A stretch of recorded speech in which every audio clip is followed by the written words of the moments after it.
my knitty friends. Welcome to Hudson Valley Knits Podcast. I'm Amy, your host, and this is episode 8. And I haven't thought of a name yet, so we'll just leave that up in the air. I kind of had some ideas, but I'm not really sure. I am originally recorded this podcast at my local coffee house, and the sound was awful. All you could hear is everybody talking. It was a complete disaster. There's no way I would put that up for you guys to listen to. But I kind of wanted you to see a little piece of the Hudson Valley. That's kind of the idea around it. That as for the upcoming year, I'd like to, while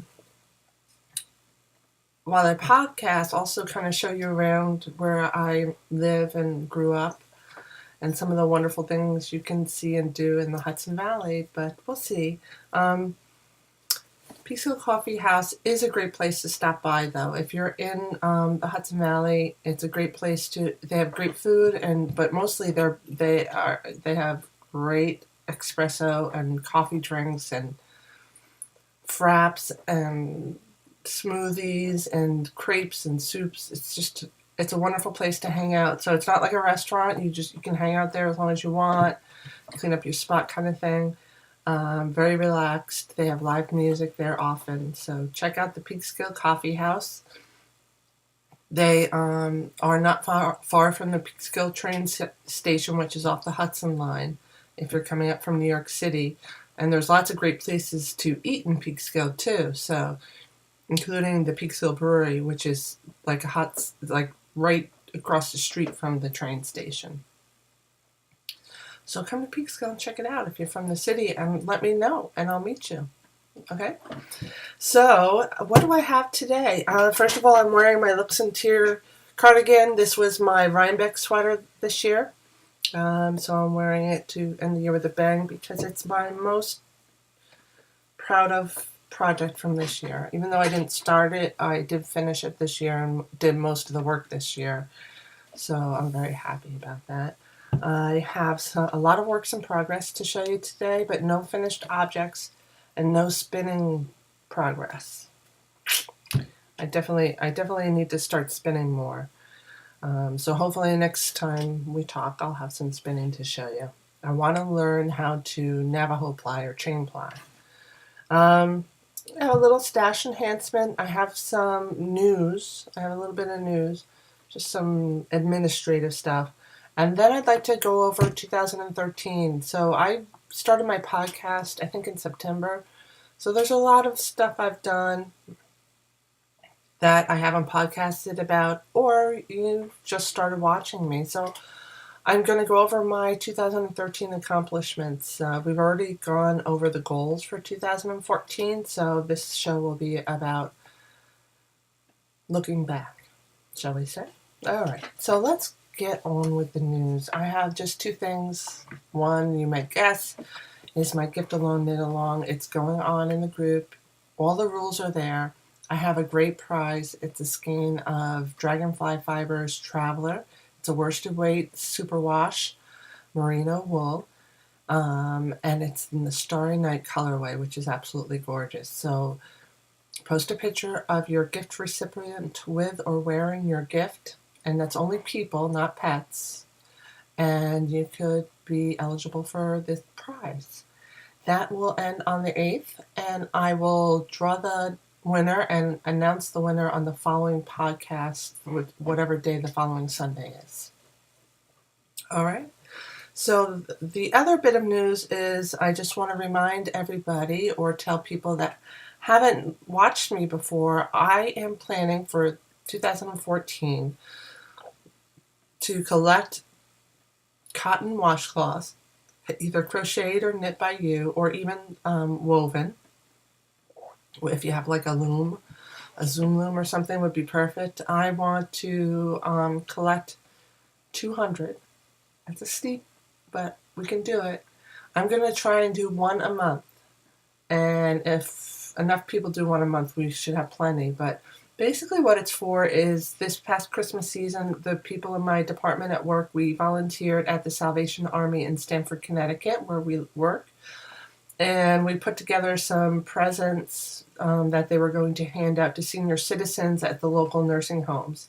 And I was very sad to see that what they were getting was next to nothing. The only what they were really getting for Christmas was the people from the Salvation Army taking the time out of their holiday schedule to touch these people's lives and to give a gift of time and love. Otherwise, all they got were these skid socks that you get in the hospital and bars of soaps and lotions and stuff that you kind of get when you are in a hotel room. So I thought it would be really nice, and I asked the volunteers at the Salvation Army, and they said it would be good is to, if we could get enough cotton washcloths and add that to the little package, that would be a very nice and thoughtful gift that kind of says a little more. It says someone took the time to make something really special for you.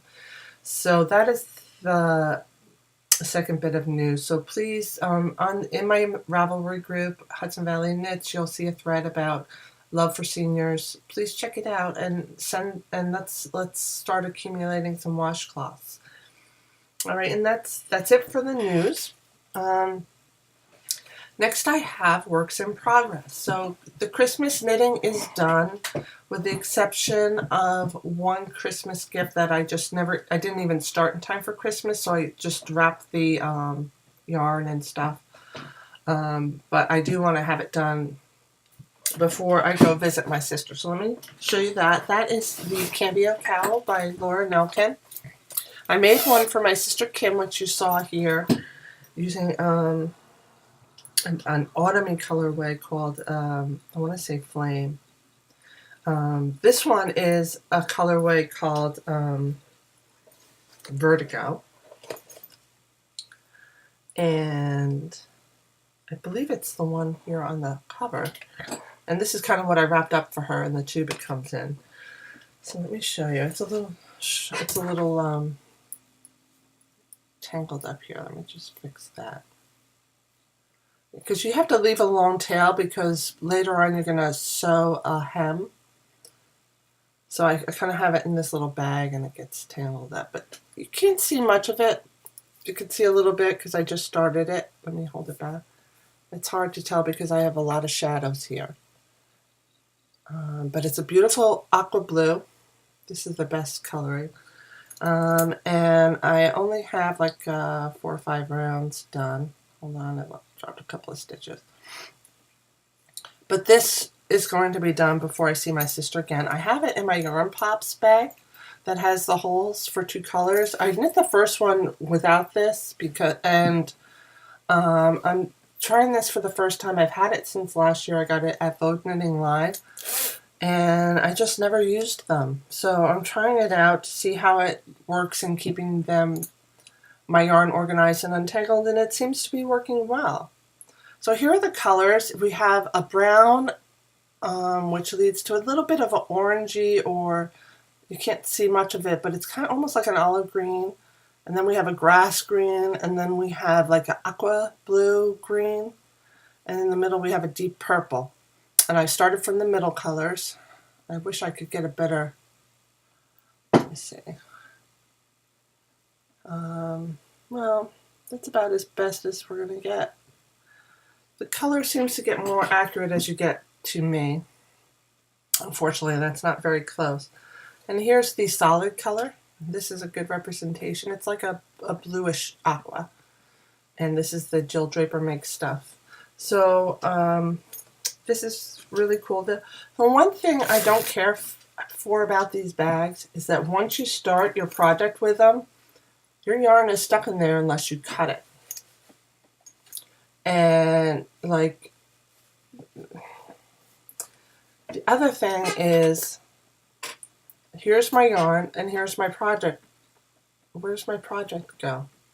I have to stick both things in another bag. So it's like I'm double bagging it, which is exactly what I'm doing, because I can't put my project in here because I wouldn't be able to zip it up. And even if I did zip it up and just leave the yarn going through, then my yarn's hitting these zippers and it's going to get torn or ripped. So that's the only thing about the design of these bags I don't like. So I've stuffed them both in one of my Amy Bath That Squirrel Speaks bags, which I love. And I had to use, for that little project, I'm using this big bag, and that's all because of the yarn pop thing. So I wish they could make a way where they could, like, have maybe, I don't know, some way that you could get the project in the bag too. All right, or like, I don't know, maybe like an outside pouch for it at least, or something. I don't know. So that's my one work in progress. The second work in progress you saw last week, and I'm making a pair of socks for my son. It's not really a Christmas present. The first one is done. It's basically because he lives in New York City. He works construction, and so he lives in Harlem, and he works, most of his jobs that he works at are in Manhattan, downtown. And so, you know, he takes the subway, he takes the bus, but he's out, he walks a lot. And then a lot of the times he says on the job sites there's not a lot of heat. And he says his feet get really cold. So I'm making him some wool socks to keep his toesies warm. I made them for a size, I made them a little shorter than for a size 10.5 because even though that's his boot size, I know he buys them big so he can wear a couple of pairs of socks. So hopefully these will fit good. So there's the first one done. Now the second one, and this is patent Croy yarn from Joanne Fabric. And I bought 2 skeins because you need to do that. One skein is one sock. And I have to say that this sock took up just about the entire skein. So when I pulled out the center of the second ball, it didn't start in the same place that the first sock started. And I like my socks to match, and I know my son will too because he's very particular like that. And because I used up almost the entire skein on the first sock, I couldn't afford to really kind of go through this until I got to the same starting place. So basically this ball starts with this color right here, the gray here, the dark gray. So I'm missing the light gray and the brown, and then the stripes of red. However, when I looked at what was left of the first ball, I had all the right colors. So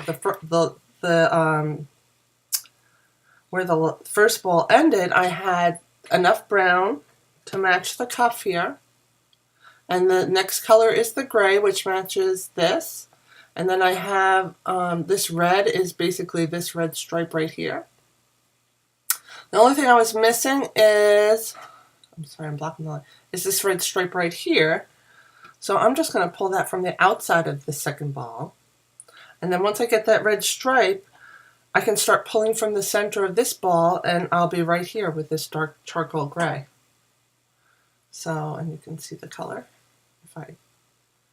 So I'm hoping they'll match pretty close, and this is what I've got down to the second sock, just a little bit of the brown for the cuff. So that's my other work in progress. This is my pocketbook knitting. Oh, excuse me. Sorry about that. One more. Oh, excuse me. So, no, I'm not sick. I'm fine. I don't know where that came from. All right, so the next one, if you watch my show about my 2014 goals, one of the things I wanted to do was start, I'm going to sneeze again. Oh my gosh, I'm sorry, I'm so sorry. I wanted to start the Carson shawl throw by Rami Hill. Yeah, this one right here. I wanted to at least get it on the needles, right? I don't need to finish it right away. Oh my gosh, I don't know what's happening. I'm absolutely baffled. So I did start it. I started it, and I started it purposefully because I was going to the movies. So last night my husband and I went to see the Hobbit movie. And so many people talk about how they knit in the movie theater, and I've never really done that. I can kind of knit for without looking, but I have to be able to look down and see what I'm doing. So I thought this would be a great project to start with, because it's big fat yarn and I can feel my way, and it would just be easiest. So I did that. Now usually I use the Knit Companion, and so I keep track of my rows on that with my iPad, and obviously I can't bring that into the movies. So what I often do when I have to keep track of stuff while I'm knitting, I don't like clicky things or gadgets.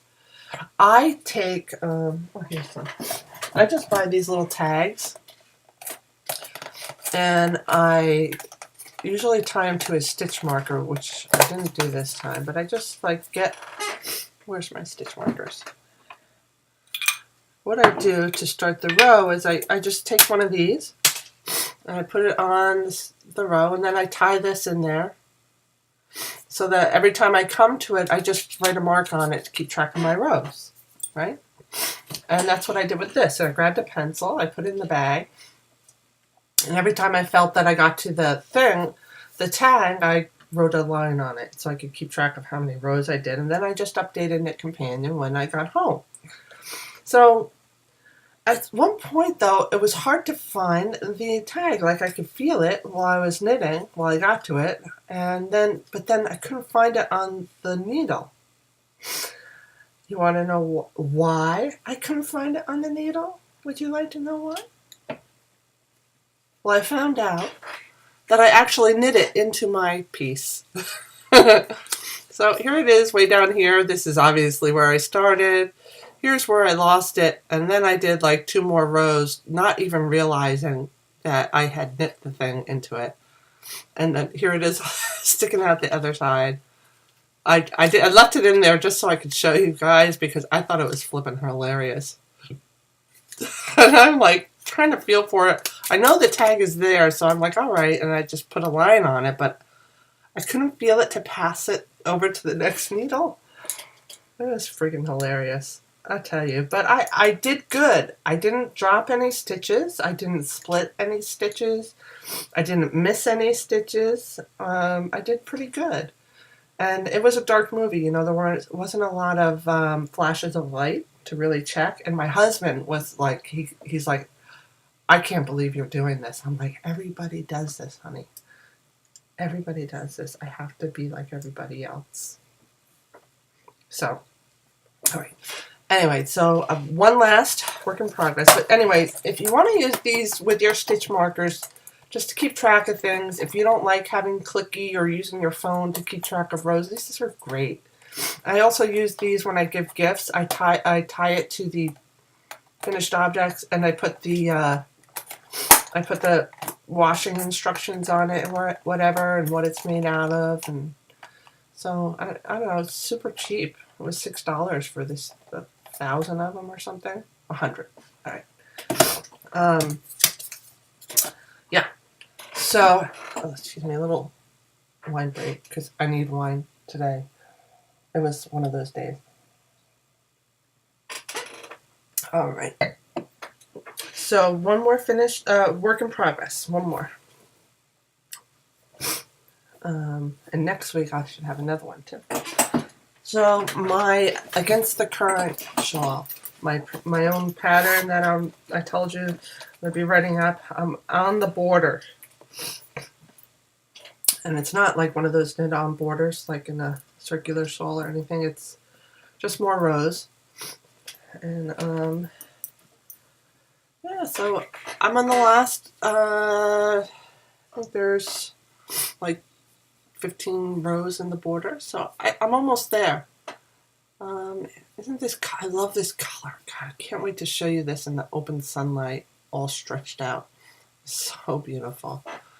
It's coming along great, and then once I'm done and I take some beautiful pictures, and the pattern's pretty much written up. I didn't put the dimensions. I want to see how much this measures.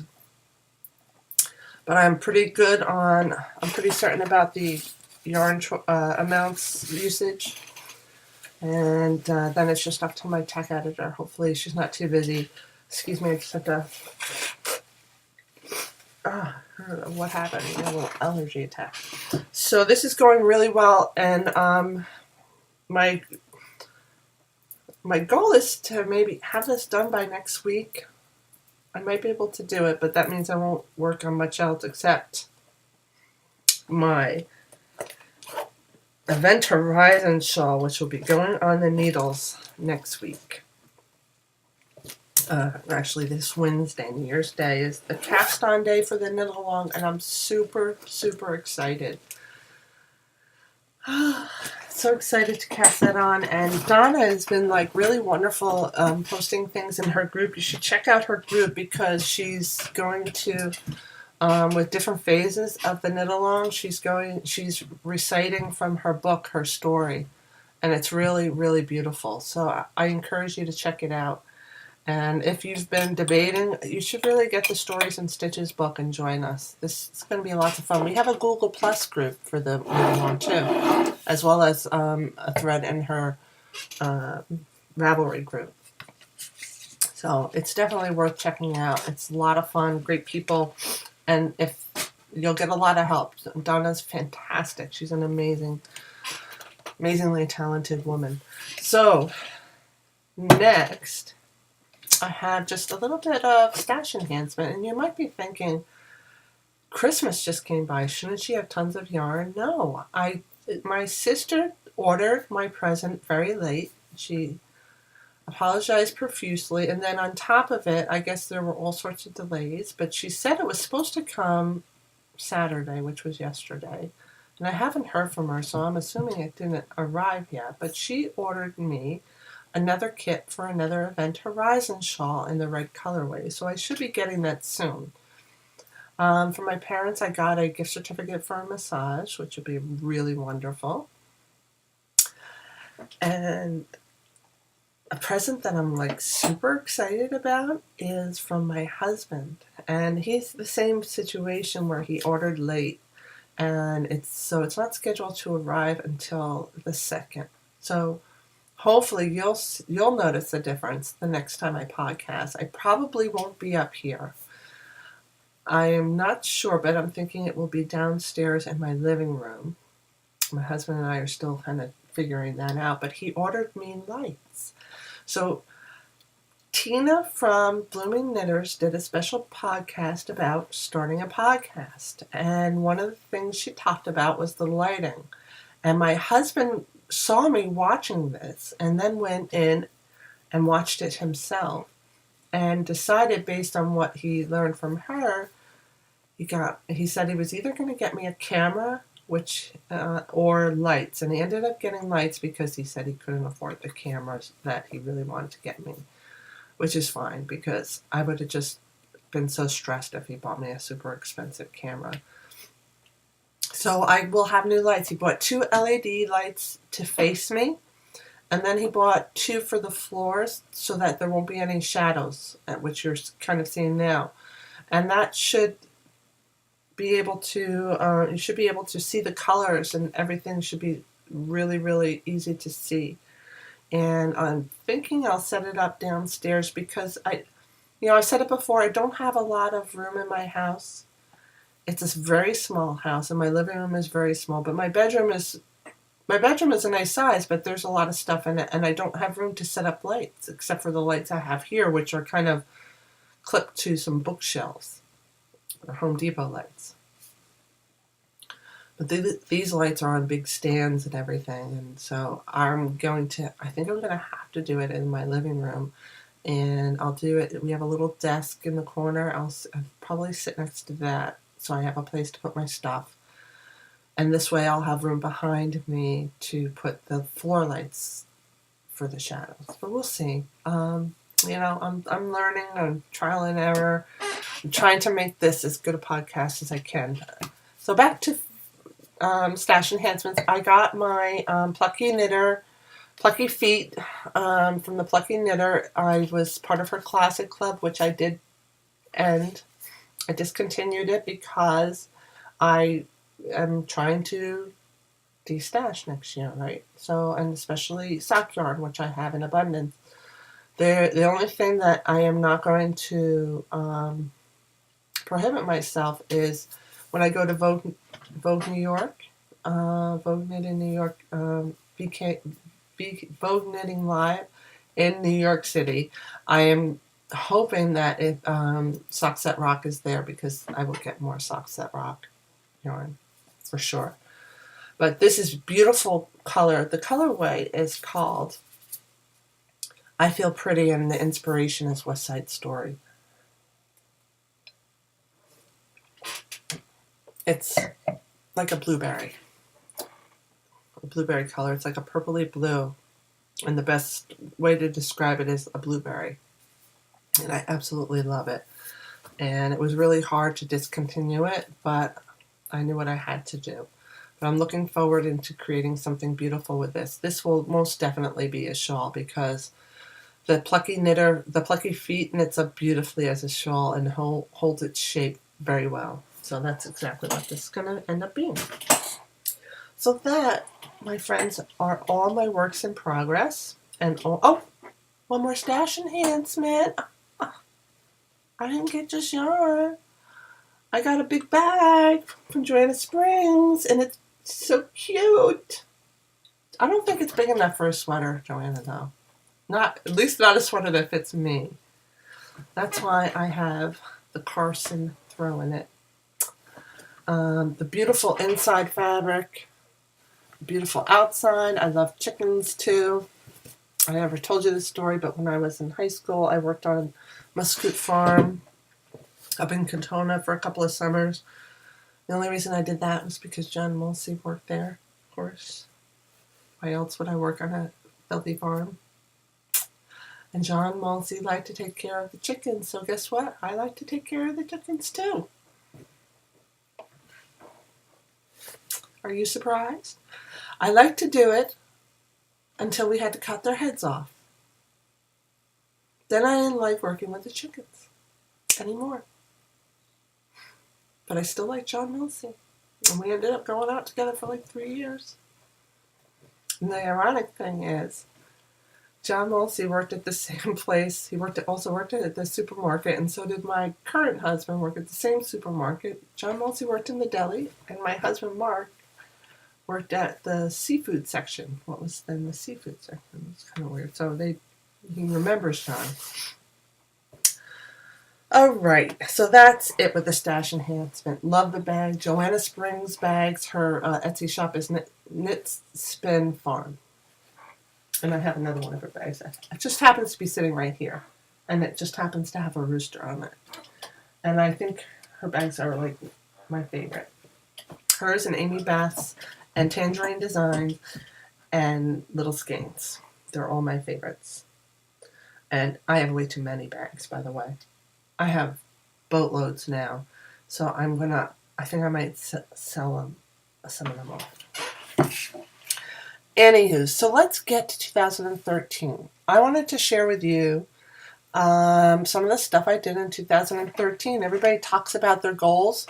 And so what I'm going to do is I made 8 pairs of socks, 7 hats, 2 cowls, 4 pieces of jewelry, 3 shawls, 1 sweater, which is this one, which I didn't make the entire thing this year. I finished it this year, but more than half of it. A pair of fingerless mitts, and 2 baby sweaters. So I am going to put a slideshow at the end where you can see all the things I knit in 2013. The one thing I did fall short on with my goals is I did not make the husband sweater. And that is also a goal for this year. We'll see how I do. I feel so, I got this block there. I feel so awful, but that's the way it is. So, I won't see you again until next year. I hope you all have a wonderful and safe New Year's. If you go out, just be really careful. Even if you don't drink, others may. So be careful. And I will see you next year. Au revoir.